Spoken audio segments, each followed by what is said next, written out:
What is up, wrestling fans? Welcome to episode 2 of the Pay-Per-Viewpoint for this weekend's post-show content. We got Worlds Collide from NXT that just happened. The NXT and NXT UK brands have been officially merged together. We're going to give you a breakdown of what happened on these matches and our review and everything else that goes along with that.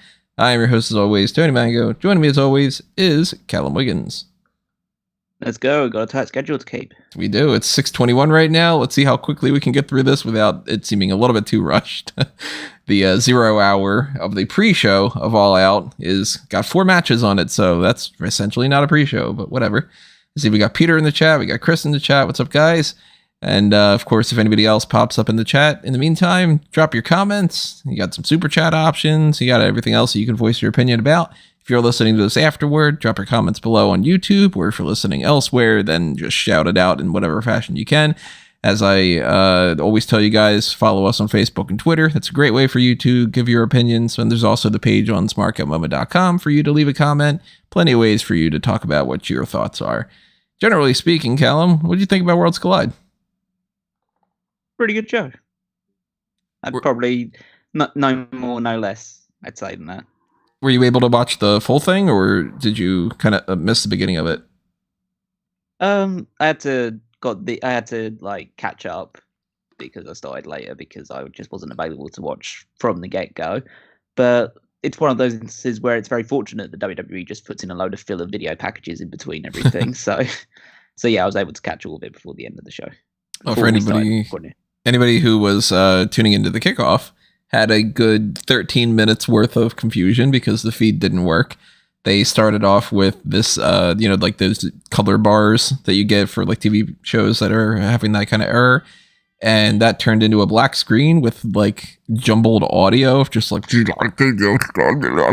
kind of Decepticon shit. And then, 10 straight minutes after that of coverage will begin. And on YouTube, they were just running the same Tyler Bate and Bron Breakker promo in repeat over and over, and that was getting exhausting listening to that. But nevertheless, they started midway through, and it was just, carry on with the rest of it. Let's not even acknowledge kind of thing. Nothing on the kickoff worth talking about. It literally was just a breakdown of the matches, so no problems there. But the North American title started things off. Carmelo Hayes retaining over Ricochet. Hell of a match. Very fun. Yeah, I'd say it was one of the 2 best matches of the entire show. But yeah, very high octane pace. Did a lot of really cool acrobatic, high flying moves. They really meshed well together. Considering the fact this was the first time they were going up against each other, I didn't think Carmelo Hayes was overawed by Ricochet being obviously a lot more experienced and considered to be one of the most talented bell-to-bell performers going today. I think he kept pace with him very, very well, and yeah, it was an excellent way to open the show.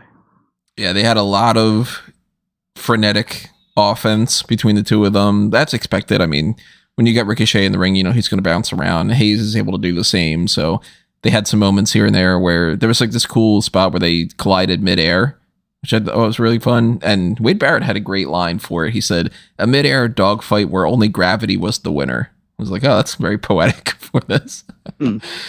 And Trick Williams, of course, gets interference here and there throughout the match. He saves Carmelo from a pinfall, pulling his leg underneath the ropes and everything, and eventually flat out just holds the title and tries to blast Ricochet in the face with it.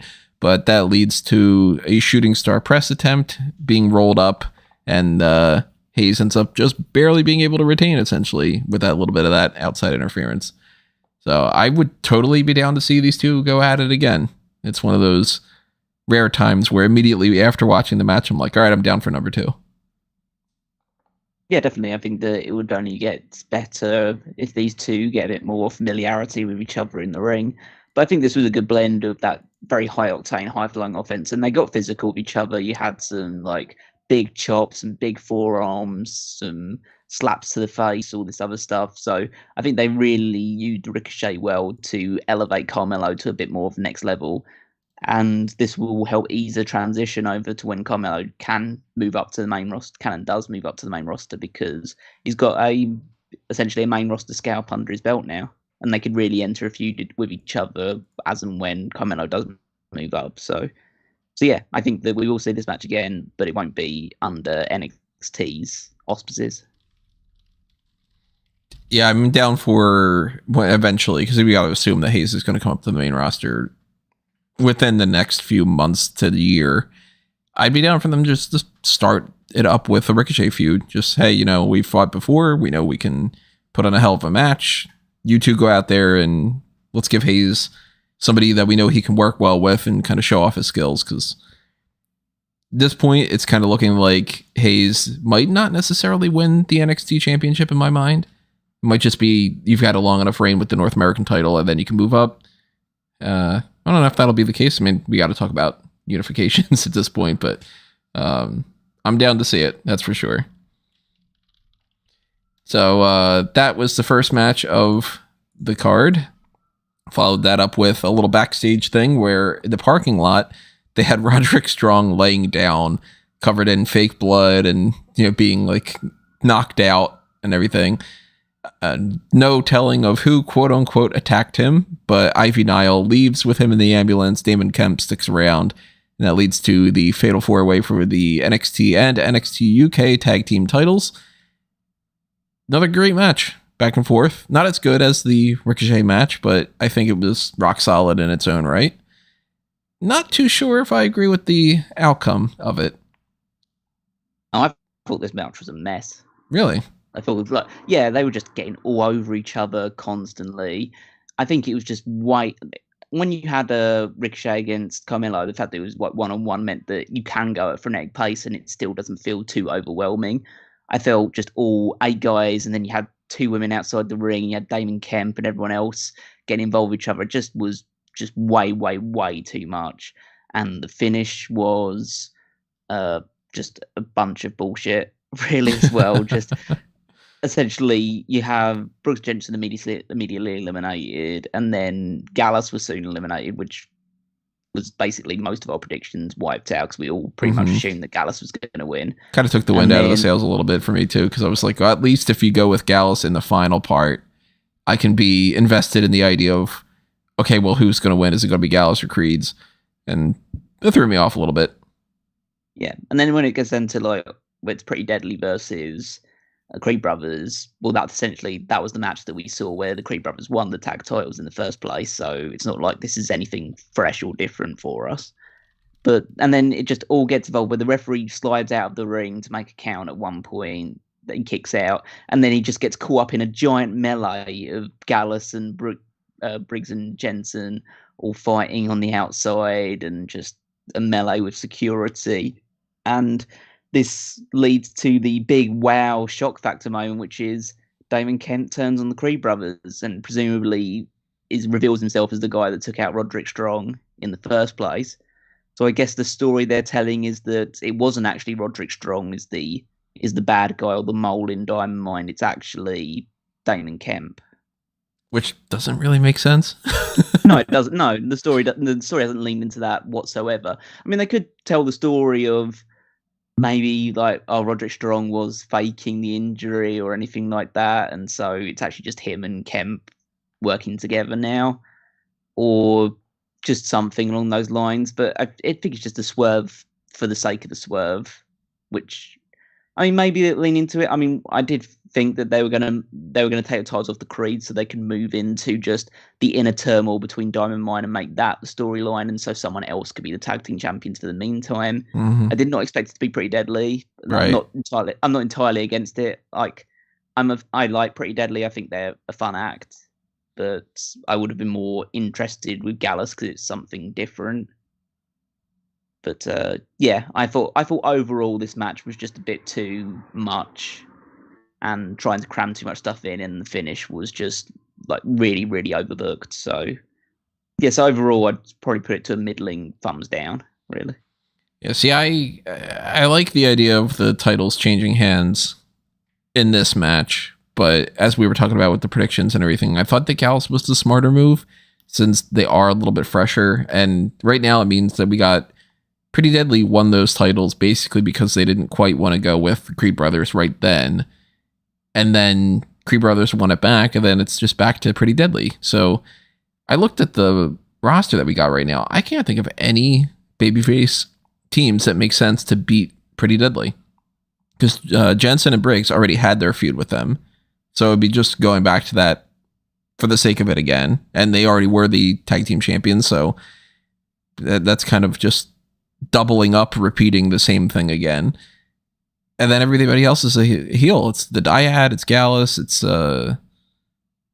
Trick Williams and Carmelo Hayes, and there's no babyface team that makes any sense to me unless you just start pairing off like Axiom and Fraser or Lee or Gabe Sanga, somebody, or nothing stands out to me. So I'm not quite sure Pretty Deadly is the best possible option that they could have gone with, but I like Pretty Deadly, so it's not like it's the end of the world or anything. The worlds collided, but they didn't end. So I guess you could put it that way. But I don't really like how Kemp turned, because it doesn't make any sense at all that he tackles Kit Wilson and stops him from hitting Julius Creed with a chair, only to grab the chair and hit Julius Creed. It's like, why didn't you just let him hit Julius then?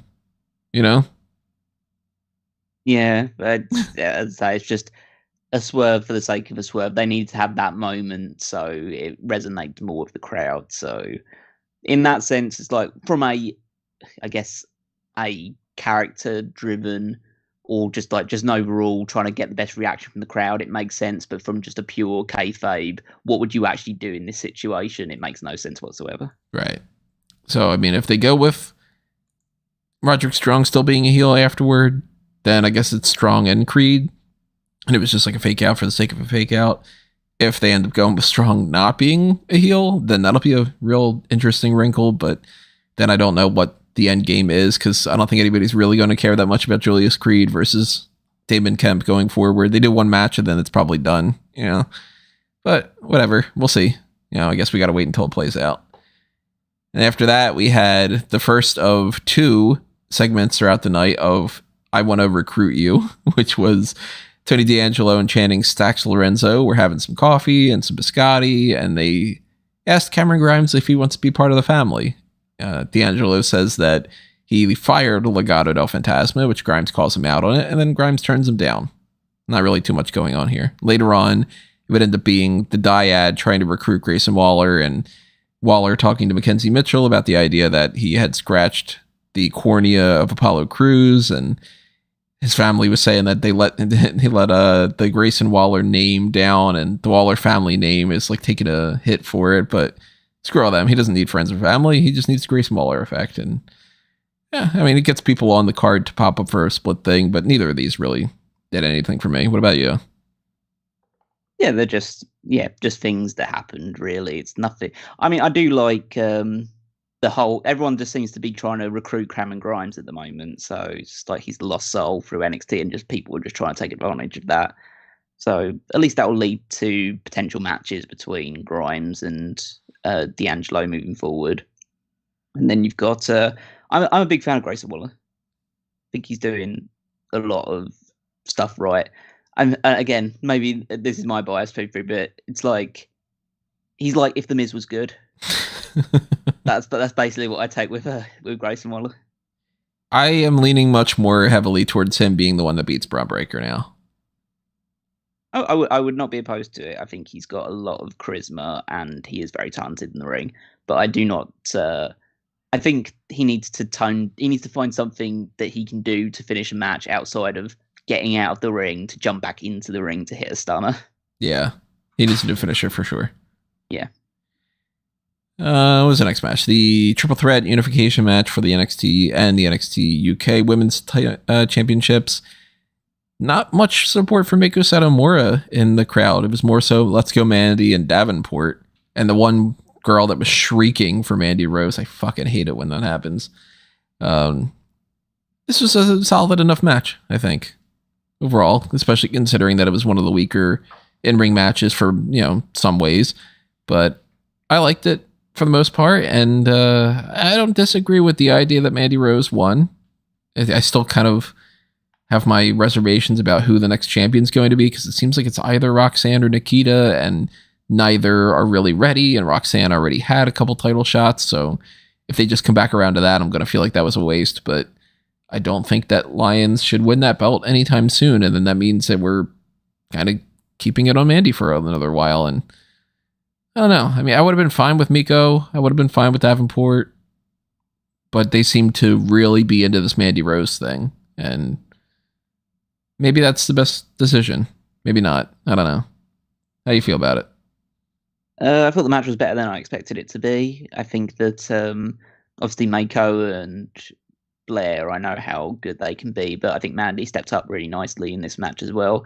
I've always been very critical of her performances, and at the end of the day, she still was the weakest of the three performers, just bell to bell in this match. But I think that she stepped it up a bit, and I think she performed pretty well by her standards. I do have to say that you do have to question a little bit, like, I don't want to be like that guy, but you have to question how seriously she is taking the wrestling side of things, where basically after every move or every bump that she takes, she's adjusting her top. So I thought you were going to notice that, yeah. But you know, that's just it's a wardrobe problem.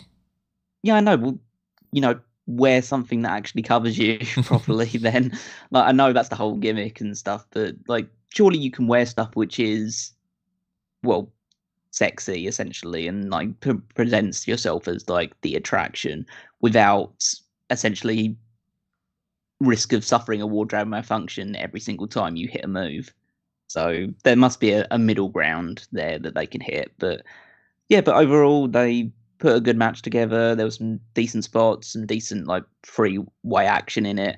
Mandy hits the running knee on both of them at the same time, knocks Satomura out the ring, and able to pin Blair. That's kind of the reason why maybe they put Blair Davenport in the match in the first place, is so Satomura doesn't have to take a pin. Mm-hmm. Yeah, she kind of steals a victory from Meiko, and maybe they want to do Meiko versus Mandy as like the follow-up for this in singles competition. Yeah, so yeah, I was confident they were going to keep it on Mandy, just because it felt like a weird match for her to lose the title in after they've been keeping her as champion for over 300 days. So I think that when they do decide whoever it is will eventually take the title off her, whether it is Roxanne, whether it's Nikita, whether it's someone else entirely, that they decide like an Alba Fire or someone else, I think that they will want to do it one-on-one and try and build them up properly, because at the end of the day, Mandy Rose has been champion for longer than pretty much anyone who's held that title. Only Asuka and Shayna Baszler have held a single reign longer than this. And she might end up surpassing them at this point. Yeah. How far off is she from beating those two? She's about 200 days off of Asuka. Oh, wow. Okay. Well, that probably isn't going to happen. Well, I don't know. I mean, you never really know what their plan is for this, but what about Baszler? You know, offhand?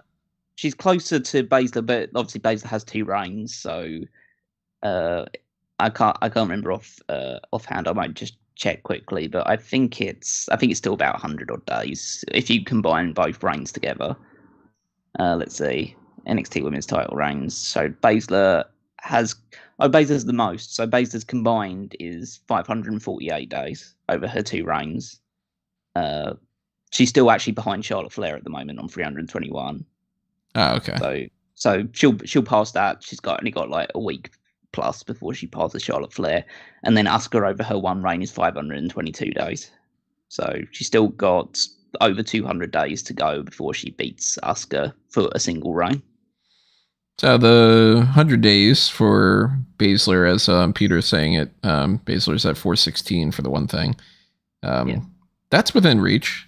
I think that could possibly happen.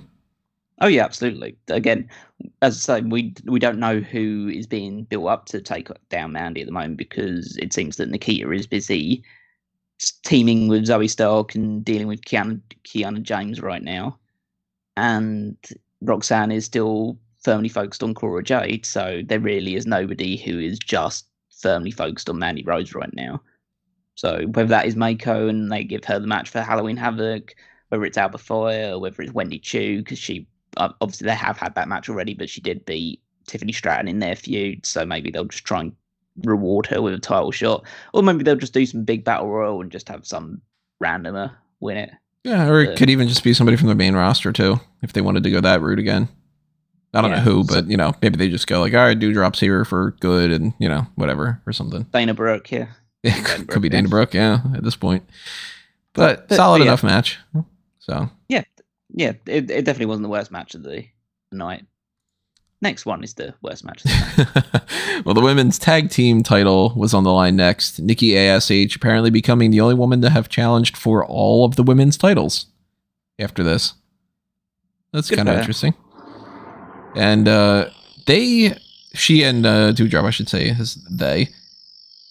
they lost the match because of Toxic Attraction interfering. Yeah, so again, it's the second tag match of the night, and it ends with some bullshit interference, which it's even more, I'd say it's even more, it's not actually as egregious as the other one, because essentially it was about 10 people fighting outside the ring and flooring the referee at the same time, and no action was taken. But you just have Gigi Dolan and Jacy Jayne come out.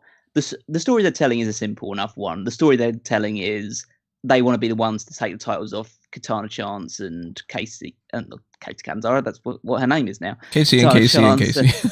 Yeah, and Kayden Carter.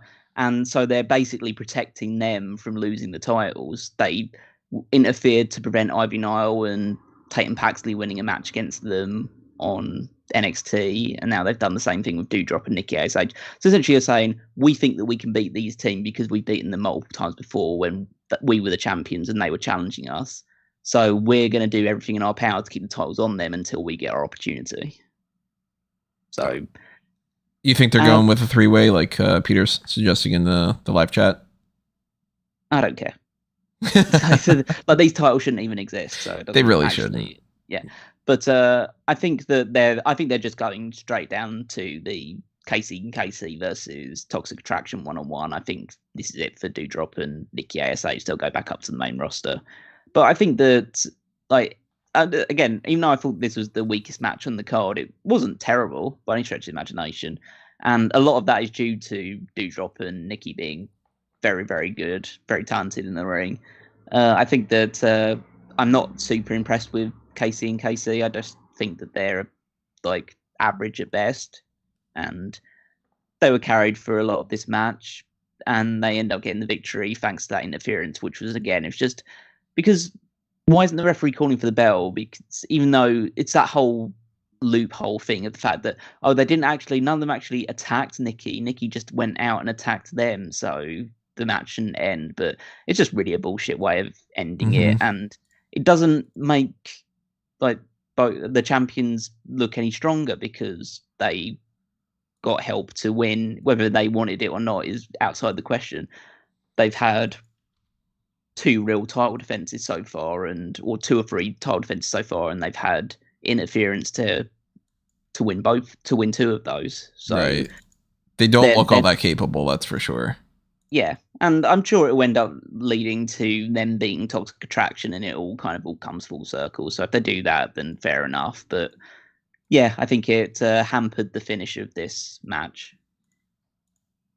Because I was thinking that, for a little while there, Toxic Attraction would have made sense to come up to the main roster, and that Mandy could lose her title here, then that can facilitate that. But at this point, Mandy's the champion, probably going to be the champion for at least another month or so. And then, who knows how much longer after that. Doesn't seem like Gigi Dolan and Jacy Jayne are going to pop up without Mandy Rose. So yeah, I'm definitely kind of confused about what the end game is here. But, it is what it is. And our main event was the NXT UK and NXT Championships being unified. Tyler Bate coming up short against Bron Breakker in a very good match, as we kind of expected, here and there, based off of the way that mostly that Tyler Bates had his title defenses and everything. But Breakker able to score the victory with a spear after Bate bounced off the ropes and wasn't ready for that. And this is about as solid as you can get. There's not too much specifically for me to talk about here. It's just they had a good back and forth, and Breakker won. And I think that's the right decision. Yeah, I thought the match was really, really good. I think that they did it was back and forth pretty much for the entire match. You had Bate kind of out wrestling him early on and doing more of the technical stuff, but then Bron using his power to take full advantage of it. But then, yeah, it was just then trading big moves for the majority of the match beyond that point. I liked the transition that they had for a while with Bron Breakker applying the Fujiwara armbar, so that was good. Had Bate flying around the ring with his like diving clothesline and the airplane spin and just all the hits that he would use when pretty much wrestling his big matches. He pulled out every single thing. Diving to the outside as well. Bron hit the power slam, but Bate got his foot on the ropes. So they've turned the story of like, I think that was the first time someone has at least gotten out of being pinned after being hit by that move. I really like and I really like the finish of like Bate bouncing off the ropes again, trying to go for another one of those big clotheslines, and Bron essentially just ducking that and hitting the spear at the same time. Yeah, I just thought it was a really kind of impactful out of nowhere finish, and yeah. So the match, really good. One of the best Bron Breakker matches so far. For Tyler Bate, it was kind of just another day at the office. Like it's one of those things where Rob said in the chat, obviously can't be here to do this now, but said in the chat that he thinks it was the best Bron Breakker match by far. And it's certainly in the conversation. And whereas for Bate, it probably doesn't even crack the top 10 matches that he's had since being part of NXT UK and NXT. So, but still really good. Good way to end the night. And yeah, Bron Breakker was almost assuredly going to remain the champion, and they showed respect at the end, hugged, raised each other's arms, and yeah, just he carries on being the babyface champion and the guy to beat. Makes perfect sense. And that's your end of NXT UK at this point. NXT Europe, they still haven't said when that's going to happen. It's going to be sometime next year, most likely. So maybe they come back around to it. We got nothing but the NXT UK Heritage Cup announced on this show. So that's still kind of up in the air, whether that's just retired or if they're going to keep it or if they're going to merge it down the line or whatever. It's very kind of just, well, I guess we'll figure out a little bit more on NXT. Axiom against Fraser and, whatever else they have planned for that. But that was Worlds Collide. Good show. Shorter show, which I think that's good, especially because we know that coming up very, very soon is the All Out, which is going to take like absolutely forever. It's going to be 7 o'clock onward to, I don't know. JR is calling it a 5-hour show, so I guess that's till midnight. Okay. Hopefully that's just as good as the best matches that were on here, if not better. And for Chris in the chat who's wondering what should he go back and watch, I would say go back and watch the Ricochet match for sure. Watch the main event, and if you got the time, watch the women's match, but definitely prioritize those other two. Yeah, in order, Carmelo Hayes and Ricochet will be viewed the most interest, then it would be Bron and Tyler, and then I'd say the women's triple threat. The tag matches you could probably is nothing that you need to go out of your way to see. Yeah, if you got more than enough spare time though, maybe watch the whole thing. I thought it was a solid enough, easy watch. So it's a thumbs up for me. And assuming probably a thumbs up all around. I haven't seen really any criticism for it. Yeah, it was a decent enough show. It's not like it wasn't like blow away. I do have to say that it's amazing how just putting a roof on a building makes a crowd that's probably a tenth of the size, not even a tenth, like a tenth of the size of the crowd at Clash of the Castle sound even louder and more enthusiastic about what they're watching.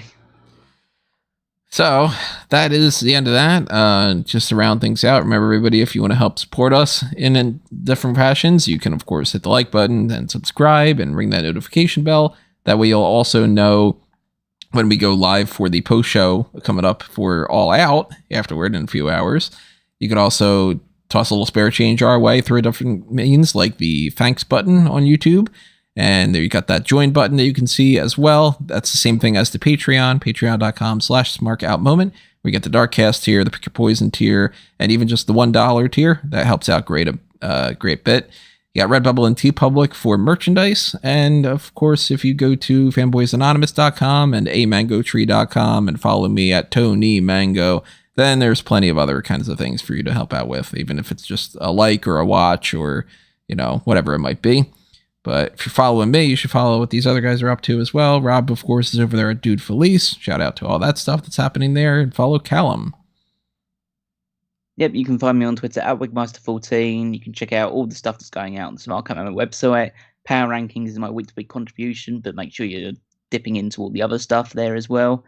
And there is also the Fantasy League, both on the Smark website, and also if you just go to wwefantasyleague.com, you'll find all the latest standings, facts and figures, as of Clash of the Castle, with Tony winning the predictions contest for that. He has decided that he will be doubling up the points of Bobby Lashley up until Extreme Rules, which seems like a smart investment, considering the fact he just doesn't lose at the moment. And that's a good way to rack up some easy points. Fortunately, the results of Worlds Collide have benefited me to a degree and helped me close the gap a little bit, especially having both members of Pretty Deadly, who won 2 sets of tag team titles tonight, so they get those bonuses. So nice. That's worked out well for me. But yeah, just keep following along with all the latest updates there, and that is everything from me until later on tonight, where you'll hear the same plugs again. Yep, we got All Out starting in 8 minutes from here. So again, stay tuned later on, everybody. We'll talk about all those matches that happened and all that stuff, and we will see you then. But for now, this has been another Smark Out moment, and we are being counted out.